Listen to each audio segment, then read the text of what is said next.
Amigos, ¿cómo están? Bienvenidos a Radio Uruguay, bienvenidos a La Máquina de Pensar. ¿Cómo andan? Espero que anden bien. Arranca hoy lunes 19:02 La Máquina de Pensar aquí por Radio Uruguay. Arranca con Gonzalo Gervás en controles de emisión y con Carolina de Cuadro ahí en la puesta a punto, en la producción de este programa, amigos. Simplemente contarles que el viernes, en el primer encuentro del ciclo Todos Somos Raros, ustedes saben, ya entramos en la cuarta temporada, ¿no? Este va a ser el cuarto año que estamos haciendo Todos Somos Raros.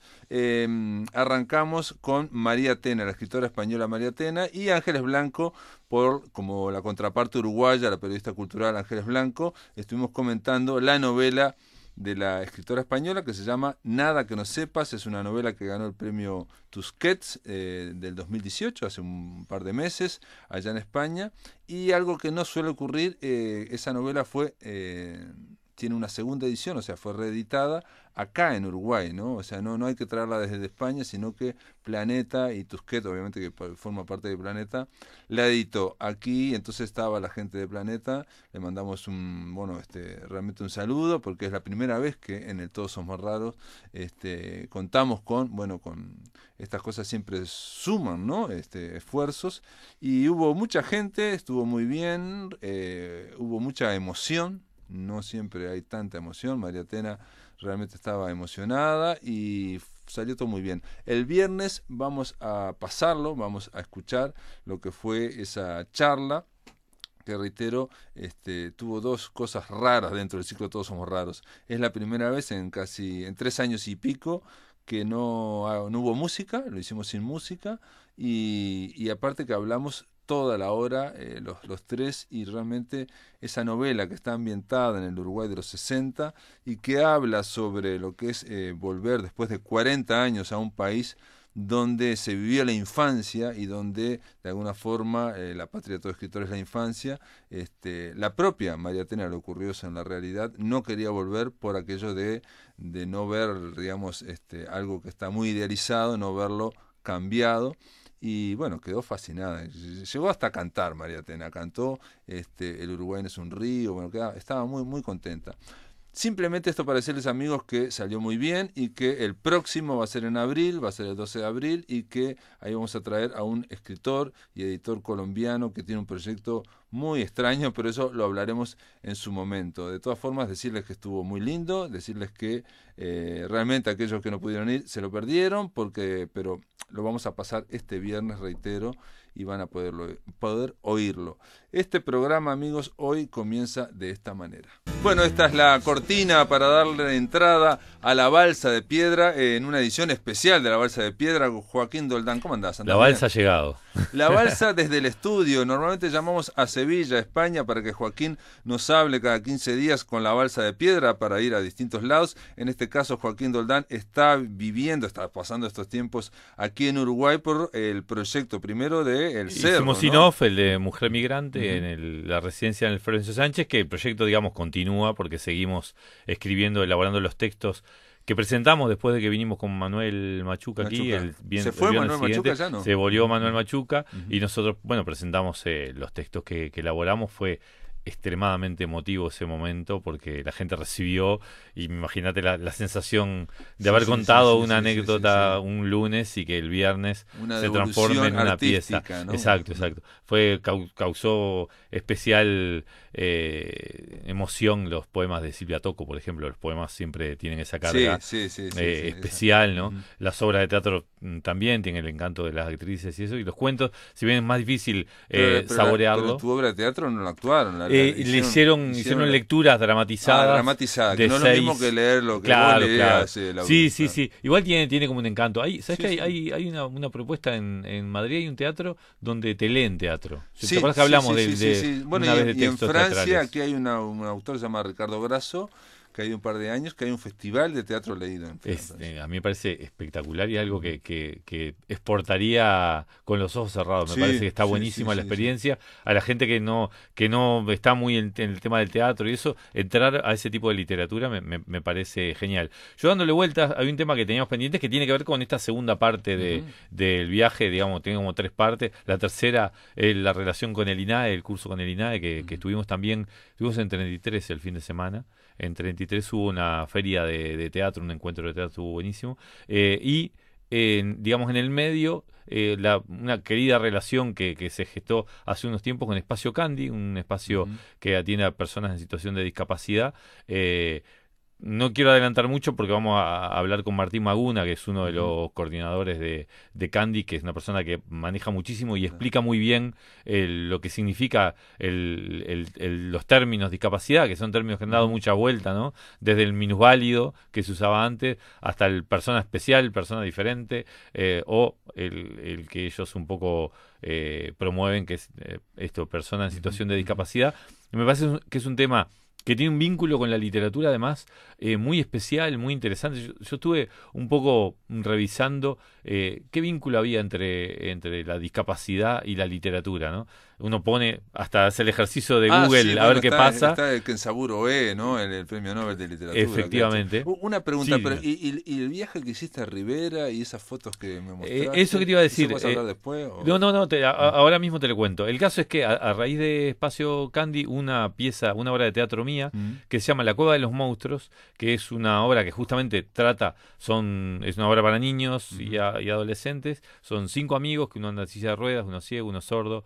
Está Natalia Lambach, que es una actriz con síndrome de Down, y una chica que llamaríamos normal, digamos, también está entre ellos. Y estos 5 amigos sufren unos robos de unos objetos valiosos y viven una serie de aventuras en esa obra teatral. La gente de Espacio Candy le pareció una propuesta interesante para llevar a todos los colegios. El año pasado en el Florencio Sánchez se hizo el lanzamiento de la presentación de la gira. Y el lunes, estoy un poco liado con la fecha, bueno, no sé ni en qué día vivo, pero, perdón, el viernes pasado, el jueves se presentó en Rivera, en el Teatro de Rivera, el Teatro Municipal, que como viste fue un lleno absoluto.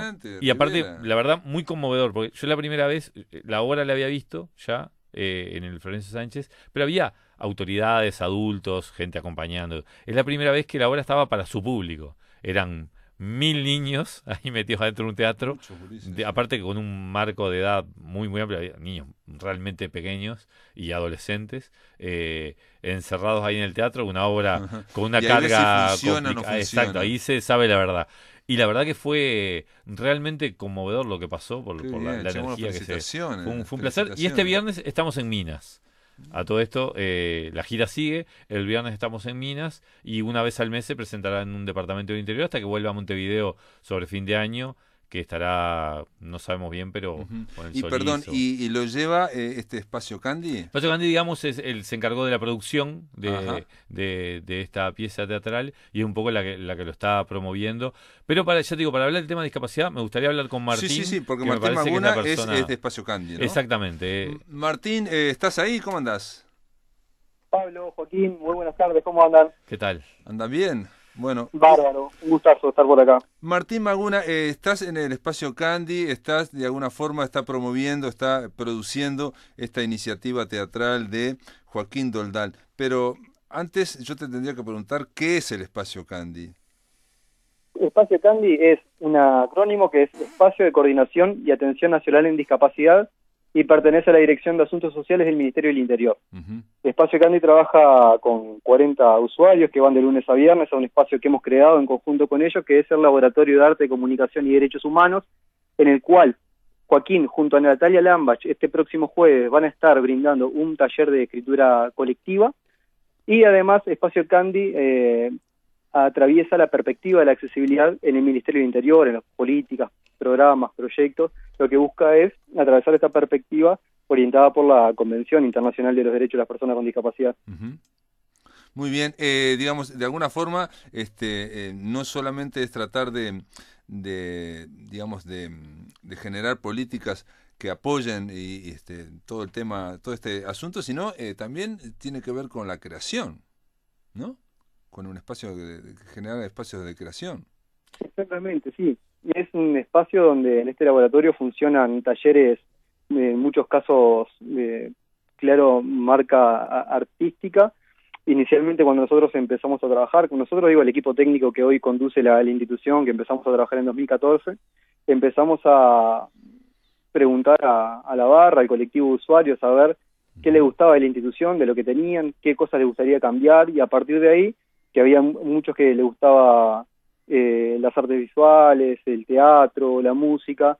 Entonces, en esta necesidad de encontrarnos en una respuesta de educación popular con un colectivo que ha sido históricamente vulnerado, y que en estas personas en concreto también, todos tienen en común haber sido excluidos del sistema educativo y haberse encontrado ya adultos en esta institución, y enfrentarse cotidianamente a muchísimas barreras de accesibilidad para poder compartir con sus amigos, para poder salir con su familia, a partir de eso que muchas veces está naturalizado en la discapacidad, de que no se puede hacer porque no están las condiciones de accesibilidad dadas, y bueno, ya eso termina marcando que la persona se tenga que quedar muchas veces en su casa, claro, o andar por la calle con libertad condicional.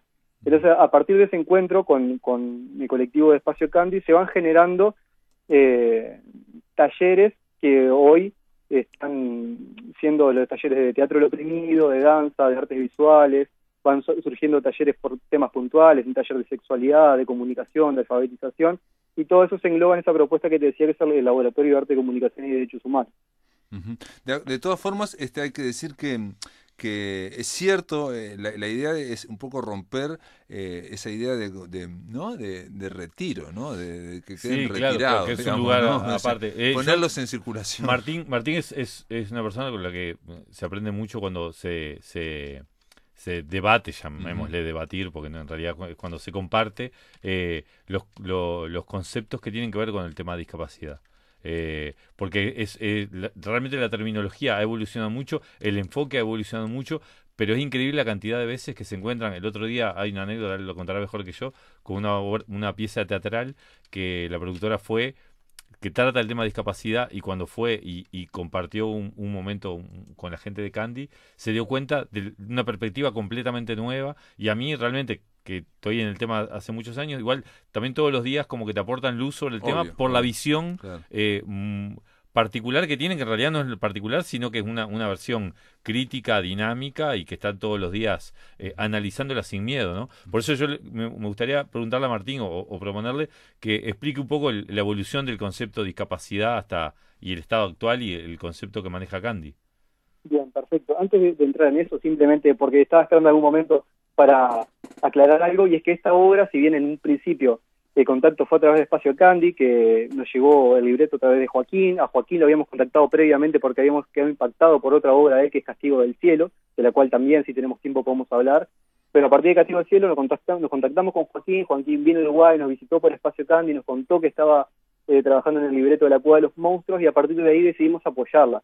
Y eso, al principio, ahí empezamos como a contactarnos en red con otros organismos del Estado, el Ministerio de Educación y Cultura, y actualmente hoy quien está llevando esta propuesta es el Ministerio de Educación y Cultura, con un fuerte apoyo de la Secretaría General, con un fuerte apoyo de la Dirección de Educación, también de Cultura, y Espacio Candy, y además también cuenta con el respaldo de la Secretaría de Derechos Humanos de Presidencia y la Institución Nacional de Derechos Humanos, porque esta gira que estamos haciendo en el interior, no solamente la obra, que ya de por sí entendemos que es bien importante hacerla circular porque expresa un paradigma de la discapacidad que es disruptivo en relación a cuál es la percepción generalizada que hay sobre este colectivo, pero entonces es la obra, pero además es un proyecto que se llama Una Vuelta por Nuestros Derechos, que implica otra cosa, implica también poder, después de esa obra de teatro, poder conversar con las gurisas, con los gurises, con los educadores y las educadoras de todo el país sobre estos temas que nos interesan, que a partir de la obra tienen que ver con la amistad, con el amor, con la educación. Entonces, dicho esto, es importante destacar de todos los esfuerzos interinstitucionales que hay detrás. Voy a ir a lo que planteaba Joaquín. Yo no soy un especialista en términos, pero sí es cierto, y hay algo que lo plantea Boaventura Sousa Santos, que es la indignación, la incomodidad, la inconformidad ante lo establecido, suscita el impulso de priorizar su superación. Algo así plantea, y en este caso, en el caso de la discapacidad, a nosotros nos ha interpelado mucho el conversar con personas que integran este colectivo, y que vemos una distancia enorme entre cómo se perciben ellos, cómo perciben sus vidas y el significado socialmente construido en torno a sus cuerpos, en torno a sus trayectorias, en torno a sus potencialidades. En este caso, en el laboratorio, nos ha llevado a echar por tierra mucho de las nociones, incluso a desnaturalizar la misma idea de déficit, porque la discapacidad Y acá voy a pensar un poco con ustedes, no quiero tirar nada porque de hecho creo que la forma de poder como conversar estas cosas es el diálogo. Y en el caso de la discapacidad, nosotros lo que entendemos es que todas las personas tenemos la capacidad capacidad afectiva, capacidad creativa, capacidad productiva. Entonces es como muy difícil pensar que haya una persona con discapacidad. Igual también hay como cierto consenso a nivel de instituciones públicas y de normativa internacional en que el término personas con discapacidad es correcto para denominar un colectivo. Ahora, es un colectivo tan amplio, tan heterogéneo, tan diverso, que es muy difícil pensar que sea una persona con discapacidad. Es decir, conozco personas que tienen la capacidad de analizar un partido de fútbol, la capacidad de desarrollar software, la capacidad de manejar un auto, sin embargo son personas con discapacidad. Entonces empieza a ser como medio complicado y termina siendo como una forma fácil de denominar a una conjunto de personas que es bien amplio. Entonces a nosotros lo que nos interesa, y es un poco también el tema por lo cual yo me comprometí a trabajar en esto, y tiene que ver con una dimensión política que hay en el término, al entender que la discapacidad no es un déficit instalado en el cuerpo de las personas, no es una patología, sino que es justamente una interacción entre las personas y el entorno. Entendemos la discapacidad como la situación producida por las barreras de accesibilidad, que puede ser en la información, en la comunicación, arquitectónicas, puede ser actitudinales, que impiden a las personas construir un proyecto de vida digno desde su singularidad y desde el pleno goce y ejercicio de sus derechos. Claro, sería como que leyéndolo al revés, perdón Martín, que leyéndolo al revés sería como que la misma sociedad es la que genera la discapacidad. En la medida que nosotros reconocemos que hay un cuerpo estándar, único, que ve, que oye, que camina, y que esa es la forma normal y normativizada de funcionar en el mundo, y generamos el diseño de cualquier cosa, el diseño de una computadora, el diseño de un programa de radio, el diseño de un programa de televisión, el diseño de un teatro, y pensamos que esa es la forma de funcionar de la humanidad, y negamos la diversidad humana, ahí lo que estamos es generando condiciones para algunos y barreras para muchos. Claro. La discapacidad la entendemos desde ahí como un concepto fuerza que a la hora de operacionalizarse lo que hay que hacer es luchar y combatir las barreras que generan esa discapacidad. La discapacidad es decir, no tener una persona la capacidad de poder ir a ver la cueva de los monstruos al teatro, por ejemplo. Uh-huh. Sí, nosotros no tiene nada que ver, o tiene que ver, cuando nosotros pusimos al nombre, al ciclo Todos Somos Raros, era porque la primera vez que hicimos el primer encuentro, después cayó, el subtítulo era porque de cerca nadie es normal, ¿no? Claro. De cerca todos tenemos. Sí, tiene que ver con el concepto de normalidad. Exacto. Y rareza claro. Versus normalidad. La normalidad por sí es una norma y nadie es 100%, ninguno de nosotros está 100% ajustado a esa norma, porque tenemos robots básicamente. Claro, pero yo creo que el tema de discapacidad aparte te interpela mucho. Me parece que la incomodidad que genera es un término, yo lo vivo hasta de una forma bastante revolucionaria. Cómo te interpela, hasta qué punto te lleva la discapacidad a analizar tu propia vida, tus propios límites, o lo que es un problema, lo que no, o lo que es una barrera y lo que no, que es otro de los aspectos que en Candy se insiste mucho, el término barrera, ¿no? El término de accesibilidad o no. En algún momento te pregunto, Martín, se habría hablado, yo por lo menos lo escuché, no soy para nada experto de esto, pero se habría hablado de capacidades diferentes.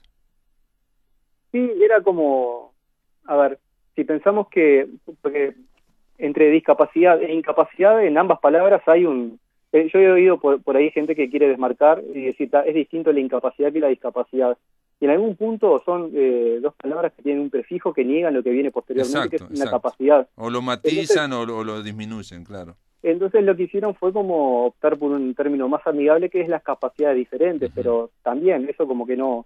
Es como un camino medio sencillo que nos ayuda a problematizar lo que realmente hay de fondo. Capacidades diferentes tenemos todas las personas, eso es cierto, y entonces no contribuye mucho a visibilizar cuál es la situación de opresión que viven las personas. Entonces, en esos términos, podríamos decir que una persona va en su silla de rueda por la calle y es y quiere entrar a la radio y no puede, tiene una escalera, entonces ahí es una persona en situación de discapacidad. Una persona con capacidad diferente, dicen muchos, sería si puede sacar alas y volar y atravesar las escaleras. Claro. Sí, eso es como un término que molesta mucho al colectivo y que ya a nivel hay como un cierto consenso de erradicar el discapacidades diferentes. Después hay muchas expresiones que tienden a ser como sobreprotectoras o cuidadosas, pero que siguen siendo hirientes, como el que son ángeles, son seres de luz, son niños eternos muchas veces. De todas formas, digo, por un lado es una batalla lingüística, ¿no? Digamos, de las palabras, pero también por otro lado ahí tiene que haber actividades concretas, claras y que tienen que ver con hechos artísticos, por ejemplo, con respecto a esta obra que mencionaste al pasar, ¿no? La de la maldición, ¿cómo se llamaba? El Castigo del Cielo. El Castigo del Cielo, que la vi yo. Martín, ¿te puedo pedir que aguardes en línea y hacemos una breve pausa? ¿Cómo no? Por supuesto. Después de la pausa, amigos, continuamos aquí en La Máquina de Pensar. Estamos con Joaquín Doldán y Martín Maguna. Estamos conversando por Radio Uruguay. Amigos, continuamos en La Máquina de Pensar, estamos conversando, bueno, estamos en una edición especial de La Balsa de Piedra con Joaquín Doldán y telefónicamente con Martín Maguna de El Espacio Candy. Estábamos conversando y yo les dije en el bloque anterior para hablar un poco, digamos, de los hechos artísticos que se pueden generar a partir del Espacio Candy, bueno, a partir de Joaquín Doldán. Vos mencionabas, Martín, de que no estaba esto generado específicamente por el Espacio Candy, sino que, bueno, hubo se encontraron en algún momento, con Joaquín Doldán se encontraron en algún momento para esta obra que es La Cueva de los Monstruos, en base a la obra anterior que habías hecho vos, Joaquín. En base a Castigo del Cielo, que ellos fueron a verla, una invitación ahí que por suerte aceptaron, mirando todo lo que vino después. Sí. Y aparte, bueno, un poco el proyecto sigue, ¿no? Y estábamos hablando con una compañera de Candy que es ilustradora, la posibilidad de hacer un libro ilustrado con la historia de La Cueva de los Monstruos para generar otros ámbitos donde al final esto mismo, ¿no? Lo que te decía hoy, uno puede caer en términos técnicos muy complicados o en términos, a mí lo que me asustaba, por ejemplo, de La Cueva de los Monstruos cuando la escribí y la empecé a compartir con el actor de Tabaré Luzardo, las primeras personas que lo leyeron, o Natalia Lambach también cuando lo leyó, decíamos, bueno, imagínatelo en un teatro comercial. Yo soy defensor de que se podía perfectamente, uno presenta, de hecho, el año pasado Castigo del Cielo fue así, funcionaba perfectamente efectivamente, en un teatro. Efectivamente, y yo creía que en el ámbito del teatro infantil, así como El Monstruo de los Colores que del Galpón anterior hubiera sido La Cueva de los Monstruos, me parece que era lo suficientemente atractiva como para que la gente se sentara y viera una obra que fundamentalmente lo que yo más defendía es que una obra divertida. Claro, divertida, para pasarlo bien. Yo, digamos, desde el punto de vista artístico, tengo siempre mucha prevención con las obras que son, digamos, didácticas. No en el sentido que sea malo ser didáctico, porque no es malo, pero tiene que haber una fuerza, una justificación pero lo que pasa es que hay gente que dramática, ¿no? se ha en confundido. El caso de Castigo del Cielo, claramente, claro. Vos nos llevabas de paseo por cómo empezó el síndrome de Down, no sé cuánto, o sea, nos estaba dando una serie de información, una serie de cosas, pero había una fuerza dramática ahí. Claro, pero y había ironía, y había risas. Defiendo un poco eso, que yo creo que los medios han instalado a veces la idea de que algo puede ser, para ser liviano, divertido, liviano, profundo, aburrido. Claro. Y yo creo que no hay por qué renunciar al sentido crítico. Y es otra de las cosas que uno aprende con el tema de discapacidad. Cuando trata con esas personas, uno ve a veces profundidad de pensamiento en alguien que los prejuicios supone que simplezan su razonamiento, o lo que decía Martín hoy, la infantilización, el tratarlo como niños, ¿no? Claro, a adultos que tienen una condición diferente y una forma de gestar de sus razonamientos y sus sentimientos, a veces mucho más asombroso que las personas, llamémosle, normales. Con mayor profundidad, con una mirada más profunda. Y más directa, inclusive, y con menos barreras también. Eso es algo muy bueno. Justamente sobre eso le quería preguntar a Martín. Nunca le hice la pregunta tan directa, pero del trabajo con Candy y del trabajo con ese colectivo de 40 personas con las diversas discapacidades, aparte no todos tienen las mismas condiciones ni la misma profundidad, que un poco la experiencia personal y cómo establecieron los grupos, porque tienen 3 grupos establecidos, que también es bastante particular cómo se diseñaron, y me gustaría que lo contaras. ¿Y cuántas personas hay en este momento? Sí, Martín. Son 40 personas. ¿Cuánto, perdón? 40 personas. 40 personas. 40 personas en este espacio que es el laboratorio de arte. Pero también hay más personas que también van a la institución, porque hay un servicio de hidroterapia, y son personas funcionarios del Ministerio del Interior o familiares de funcionarios que tienen acceso a los servicios de sanidad policial, que también van allí para esos servicios. Y en cuanto a tu experiencia, Martín, que te preguntaba hoy. Disculpa, Joaquín, tú decías mi experiencia en Espacio Cambio. Sí, tu experiencia personal, el trato con este colectivo tan diverso, un poco no sé si ya lo hiciste alguna vez, me imagino que sí, en voz alta, un poco tu reflexión este tiempo, las modificaciones que uno inevitablemente tiene. A mí me pasa todos los días cuando estoy ahí. ¿No? Lo que uno recibe, no solo me pasa lo que todos da, los días, yo cuando voy ahí, al punto tal de que cuando hablamos del taller que empieza el jueves, dijimos que espectacular hacer un taller. Yo le había propuesto a Martín un taller de escritura creativa al principio. Y dije, no, es más lindo un taller de escritura colectiva. O sea, salir un poco de mi texto para ir a un texto entre todos, ¿no? Sí, en particular, a ver, sucede esto, que si bien en el último censo, en 2011, más o menos 500.000 personas expresaron tener alguna dificultad para ver, oír, caminar o comprender, que son muchas, lo que nos pasa es algo que quienes han teorizado en relación a esto le llaman el círculo de la invisibilidad. Y es que como las personas se tienen que enfrentar a múltiples barreras, terminan muchas veces recluidos en sus casas. El destino para buena parte de este colectivo muchas veces es la reclusión en su casa, en instituciones especiales. Entonces, como están muchas veces segregados, encerrados, parece que son pocos, y como parece que son pocos, muchas veces no se justifica la inversión en accesibilidad. Y eso va retroalimentando que las personas no puedan salir de sus casas, y el círculo de la invisibilidad cierra perversamente encerrando a las personas. Claro. A mí en particular me pasó que yo soy de la 93, iba a la escuela 25, tenía un grupo de amigos en el barrio, que cuando íbamos a la escuela habían tres entrábamos por una puerta y habían dos que tenían que dar la vuelta a la manzana y entrar por una puerta que estaba diagonalmente opuesta. La manzana de la escuela 25 estaba partida al medio por un muro, de un lado la escuela especial, de un lado la escuela común. Para nosotros era medio inexplicable esta situación de que algunos amigos tuvieran que irse a la otra escuela, y lo que había trascendido era que la otra era la escuela de los locos, y las maestras para suavizarnos decían que era la escuela de los niños con problemas. Y así nos crecimos, juntos en el barrio y en la escuela separados por ese muro, sin comprender mucho la situación. Nosotros le preguntábamos a ellos por qué iban a esa escuela y no lo entendían. Y en este momento donde Naciones Unidas, donde el Estado uruguayo se ha comprometido a dar pasos hacia una educación inclusiva, hacia una educación donde todas las personas sean admitidas independientemente de su forma de ser y estar en el mundo, la Cueva de los Monstruos va en ese sentido, a poder vincularnos con todos los actores de la comunidad educativa y poder conversar y ver cuáles son los desafíos y cómo podemos generar una voluntad común, un horizonte estratégico común que nos permita llegar a un momento donde los muros de las escuelas especiales no sean más que un memorial que nos recuerda el momento en que en Uruguay existían las escuelas especiales. Entonces eso es algo que yo lo vivo muy intestinamente. También me pasó de ese primer desencuentro, primero con mis amigos y con el conjunto de las personas en situación de discapacidad del Uruguay, que nos genera ese distanciamiento y esa mediatización, porque no lo vemos en la calle, no lo vemos en el espacio público, pero muchas veces lo vemos representados en la tele, en el cine, en las películas, en las campañas que recaudan fondos, y siempre se muestran desde un lugar caritativo, de la lástima, que tienen que ayudar, que son cuerpos deficientes, que tienen que ser rehabilitados para en algún momento poder participar en los ámbitos comunes de la comunidad, y nos genera como esa sensación de esos cuerpos narrados desde el déficit, que tienen que ser ayudados, que tienen que ser cuidados, que tienen que estar en lugares especiales.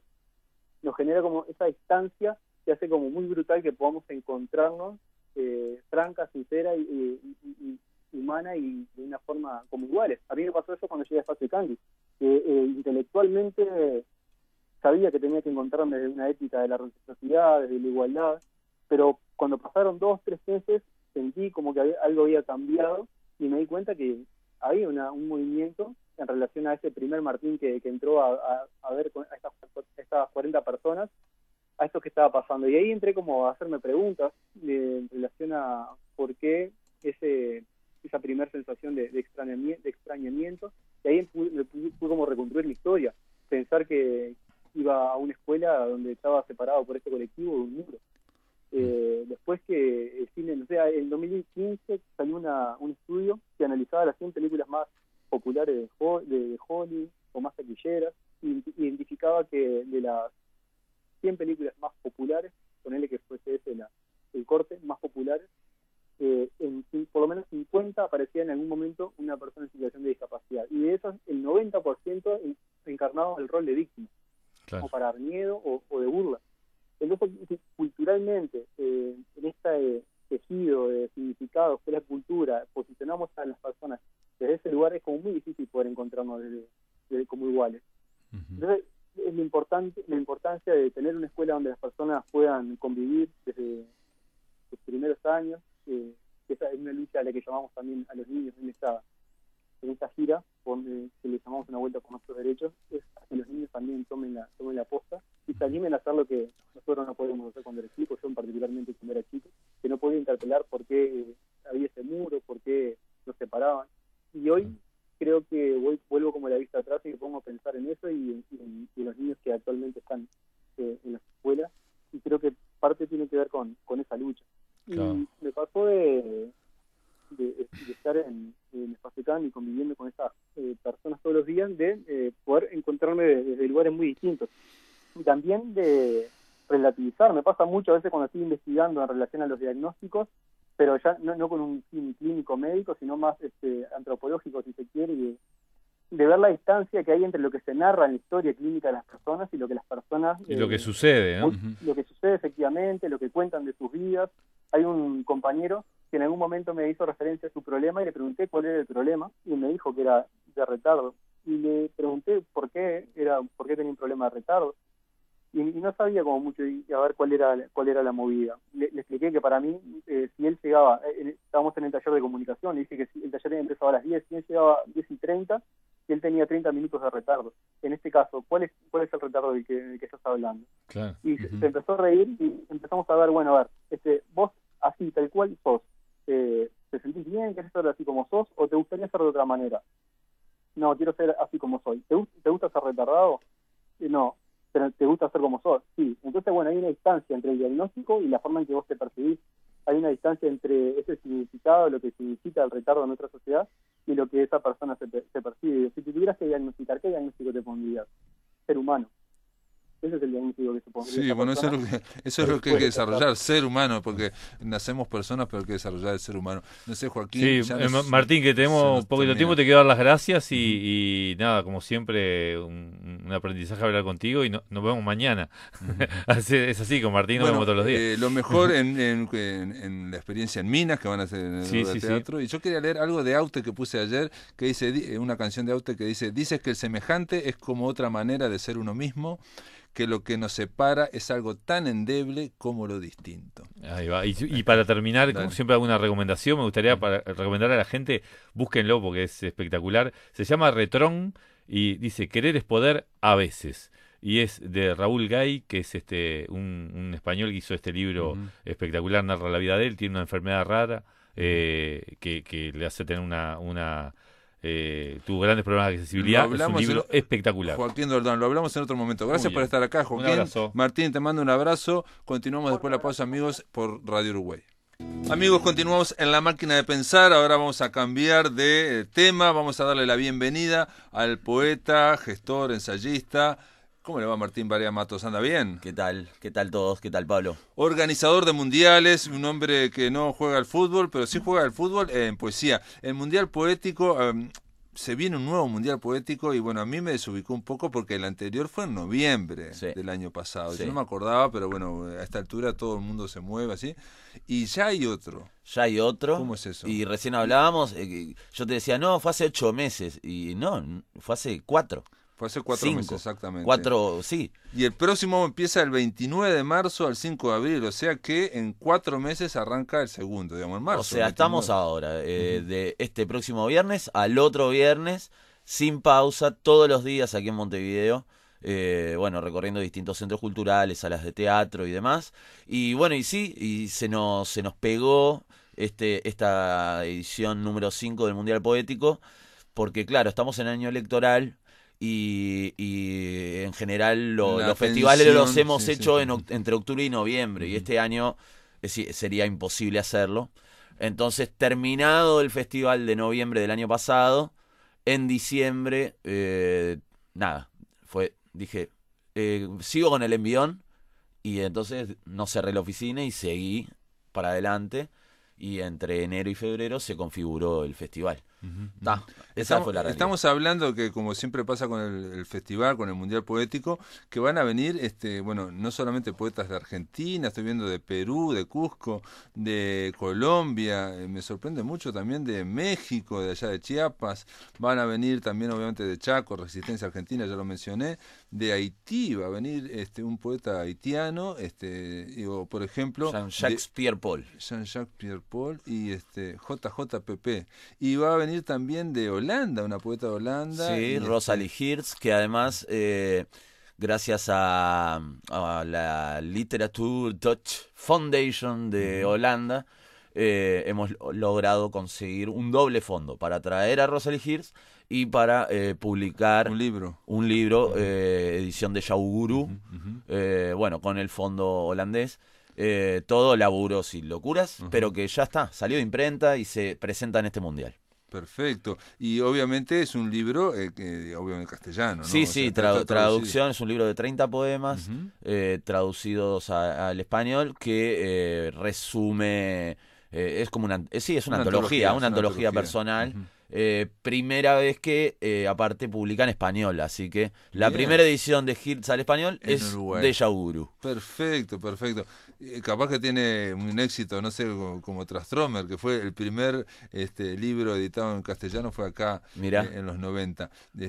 Por una traducción de Mascaró y editado... ¿Quién fue? ¿Imaginarias? O... lo hizo, estaba Luis Bravo y puede ser, no me acuerdo la puede editorial. Ser Imaginarias, digo, por los 90... Sí, puede ser los 90. A mí me dieron el libro y es una traducción de Mascaró, obviamente, que estaba allá, pero en ese momento Trastromer era ya un poeta importante, pero nadie pensaba que iba a ganar el Nobel. También dice, viene a presentar Marabunta, editado por Yaugurú, hombre también de Chiapas. Balam Rodrigo, sí, es un poeta mexicano, bueno, de Chiapas. Acá lo tenemos justo, el libro Marabunta, que también es de Yaugurú, que bueno, esto fue una jugada de pizarrón, digamos, porque el Maca, mientras estábamos hablando de lo de Hirst y esto y lo otro, me dijo, mirá que Balam Rodrigo va a estar en gira por la región, pasa por Chile y va para Argentina, y las fechas coincidían, entonces... fichamos, ¿no? Sí, bueno, eso es parte de la magia de estas cosas, que hay que por un lado estar con los oídos y los ojos muy abiertos y también a veces dejarse, digamos, que las cosas aparezcan, ¿no? Y aparecen, sí, claro. Y bueno, no dejarlas pasar, ¿no? No, por supuesto, y además... digamos, obviamente, por más que a mí me toque estar a la cabeza del proyecto, el proyecto es un proyecto colaborativo, o sea, es imposible que una persona sola tenga el panorama de toda la poesía que está ocurriendo no solo en América. También veo que viene un poeta francés, el artista Jean Marusic. Sí, Jean Marusic, que es un performer y poeta, viene más de las artes visuales, pero también publica poesía en habla francesa y bueno, y justo él también está en residencia en el Espacio de Arte Contemporáneo, que es parte de las sedes del Mundial Poético de Montevideo, y bueno, y también hicimos este intercambio, ¿no? Así que él va a estar participando, él está en este momento en residencia en el Espacio de Arte Contemporáneo. Perfecto, entonces ahí también te digo, porque es toda una tranza, toda una logística, también traer, digámoslo, conseguir. En su momento yo me acuerdo en el primer mundial que te recorrías todas las embajadas para conseguir a ver quién podía pero en ese momento, el pasaje para quién, y después la estadía, y todo eso es muy difícil. En ese momento estuvimos año y medio recorriendo embajadas, y era el primer festival.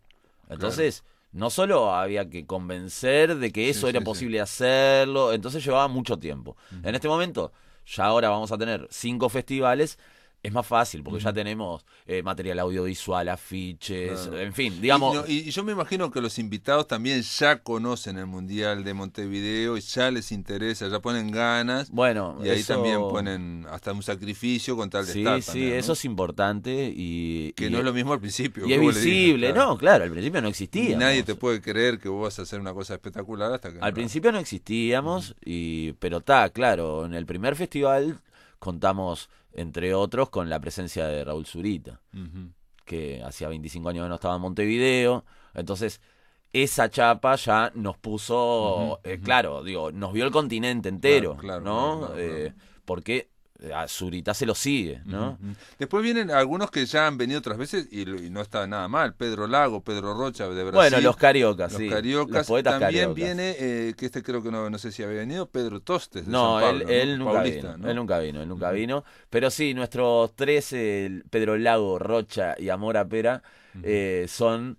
yo siempre digo que son los poetas visitantes, pero fundacionales del Mundial. Claro. Ellos también hablan allá y también te son hacen como contacto. son una suerte de amuleto y ya, digamos, no nos importa que siempre aparezcan en el programa, ¿no? Ya están ahí configurados. Sí, ¿no? están y es parte de la familia del Mundial Poético. Aportan muchas cosas, incluso hasta colaboran. El año pasado hicieron trabajo de presentación en los teatros, o sea, trabajaron desde el adentro del festival, ¿no? Sí. Pero aparte les gusta a ellos todo, digamos, no solamente la poesía, sino, no sé si performático, pero la puesta en voz. O sea, Les gusta todo eso y tienen una afinidad muy grande por el Uruguay, ¿no? Sí, eso fue que eso es otra cosa que si bien es un valor que no tiene nada que ver con lo literario en sí, que bueno, que te diría que el 100% de los visitantes se van encantados con Montevideo. Y yo ¿no? te iba a preguntar una cosa, porque yo tengo la teoría, pero no sé, digo, es una teoría, de que ahora el Uruguay está como más en boga, o está más en, ¿no? ¿O no? Sí, lo que pasa es que, bueno, hay muchas cosas, cuestiones Gente como... que le interesa, o por Mujica, por Bueno, la figura mundial de Mujica. A ver, la cultura uruguaya, ¿no? Digamos, siempre fue muy respetada. Catalogada de rara, ¿no? Eso les fascina a todos. Somos como los raros, ¿no? De Latinoamérica, ¿no? Sí, la excepción, excepcional. De Felisberto a Marosa. No sé, a Marosa, en fin. Entonces tenemos ese capital que bueno, que es parte digamos, de la responsabilidad, ¿no? Son nuestros maracanaces culturales. Tenemos digamos, a Lotremont, que hay que reivindicarlo más. Tenemos a Lotremont. Una vez yo entrevisté aquí a Gleye de Gravide y el loco me dijo, ahí empezó todo. Dice. Claro, bueno. Por las cosas raras, ¿no? ¿Cómo se llama? Bueno, iba a decir algo, pero como Armonía me vino un Sommer, blanco. en fin. Sí. Y decime, perdón, y está también la murga Falta y Resto. Bueno, sí. Este año explicaciones, ¿vale? decidimos tomar otro riesgo, ¿no? Porque bueno, digamos, vamos a festejar este pentacampeonato de 5 mundiales, ¿no? Entonces dijimos, arriesguemos un poco más, ¿no? Invitemos a la murga Falta y Resto, que es una expresión poética montevideana, ¿no? De tradición popular, pero de patrimonio local, digamos, que a su vez está fuera del carnaval oficial y en su era paritaria, intestina, ¿no? O sea, ¿no? Con mitad de integrantes hombres y mujeres y demás. Así que tampoco es, digamos, la Falta y Resto de siempre, ¿no? Bueno, pero en general sabes que muchos escritores a las murgas no las ven bien. Muy bien. No puedo decir de los poetas, no tengo me parece perfecto, pero podría decir que a mí me parece perfecto y me parece que está bueno, que nada, es un, ya digo, es un filón que tiramos de la organización. Atención, a mí me parece fantástico, ¿eh? Te felicito porque aparte es ampliar, es decir, muchacho, la poesía no solamente está aquí en estos 3 libros, ¿no? Por ejemplo, que ampliar, ¿no? Eso, el enfoque poético hay que ampliarlo. Y bueno, y la otra, digamos, los otros artistas invitados son SAC, Se Armó Cocoa, que es una agrupación de 3 chicas afrodescendientes, viene de Lezica la banda, y es una banda de rap, de hip hop, que estuvo participando del Montevideo Hip Hop de ahora. Se Armó Cocoa, Se Armó Cocoa, de este sábado. Y ABR. Sí, ABR, que es un rapero también bastante prestigioso. Y bueno, a ver, de nuevo, una poética de ahora, de emergencia, callejera, ¿no? Que está teniendo fuerte presencia con lo que está pasando, ya no en los libros, sino en la calle. Claro, sí. Y esto se trata de fondos desde el punto de vista de gestión, de buscar que no sea un festival de poetas para poetas. Y empezar a abrir, digamos, los canales de comunicación. Porque si no, no vamos a poder llegar a 5 campeonatos más porque nos vamos a Sí, quedar... sí. Y es algo que le pasa un poco a la poesía uruguaya. Digo, uno ve en otros países, digo, yo me lo vi en Colombia o lo vi en Chile, y a veces, o en México mismo también, hay otra amplitud de público, ¿no? Acá, digamos, hay un gran nivel poético, pero, digamos, prácticamente nos estamos oyendo unos a los otros. Sí, eso es un drama. ¿no? Eso es un Entonces, drama. y en algún momento, ahí por el quiebro una lanza también, hay que meter también a los cantautores, ¿no? Sí, claro, por supuesto. O sea, ojalá tengamos la oportunidad del año que viene repetir un mundial poético, y si es así, vamos a seguir buscando, ¿no?, maneras de celebrar las poéticas, no sé, que puede ser de la milonga o de esto, de lo otro, no importa, digo, pero... Sí. Aparte hay un detalle muy importante con esto de invitar a Falta de Resto o invitar a murgas en general, es que vos invitás a un fenómeno del carnaval, pero no sabés el efecto que el Mundial Poético va a tener en ellos también. No tenemos ni idea. ¿No? O sea, porque vos haces algo que quizás... No tenemos no ni sabemos, idea. Digamos, pero digamos, o sea, mientras estén separados no va a pasar nada, ¿no? No tenemos ni Mientras idea se realmente junten, qué es lo que puede pasar. Exacto. Y bueno, eso le da un poquito también de salir todos de la zona de confort. Exacto, Nosotros como sí, organizadores, sí. Capaz que los poetas que vienen de afuera dicen... Mirá, el festival divino, pero la verdad que esto de que pusiste acá es un mamarracho. No creo que pase, yo creo que les va a gustar. Después los de acá adentro te pueden Los de decir, acá los uruguayos adentro te pueden son los que van a decir, chiflar. mirá, no sé cómo se... Pero los de afuera estoy 100% Yo estoy seguro te que les va a decir, encantar. Es brillante, lo que es esto es una murga, realmente nunca había visto una murga así. Claro, yo creo que, bueno, y están, Falta y Resto cierra el día de inauguración para darle ese toque festivo, y que nosotros venimos en la comunicación bromeando un poco con que año de carnaval electoral, año de carnaval poético. Algún carnaval, ¿no? tiene que haber, decía, vuelven como una murga en carnaval los poetas cariocas fanáticos de la Celeste, obviamente estamos hablando de los 3 poetas cariocas, y vuelven porque nunca se van de verdad, porque... vuelven porque el carnaval poético está por comenzar. Martín Barea Matos, reitero, esto es abierto para todo público, del 29 de marzo al 5 de abril, y no dijiste en qué lugares se va a hacer. Bueno, se va a hacer en Tractatus el sábado 30 en el Espacio de Arte Contemporáneo, el domingo en el Museo Zorrilla, el lunes en Sala Verdi, el martes en el Peregrino, el miércoles en el Centro Cultural Goes, jueves en el Cabildo y viernes de nuevo en Tractatus. La información está en Mundial Poético Instagram y Mundial Poético de Montevideo en Facebook. Bueno, y si van al blog de La Máquina de Pensar y cliquean en Mundial Poético de Montevideo hoy lunes, está ahí todo, está todos los invitados, está todo. Gracias por estar aquí en La Máquina de Pensar. Muchas gracias. Amigos, se terminó hoy y La Máquina. Mañana continuamos a partir de las 19 horas. Que lo pasen muy bien.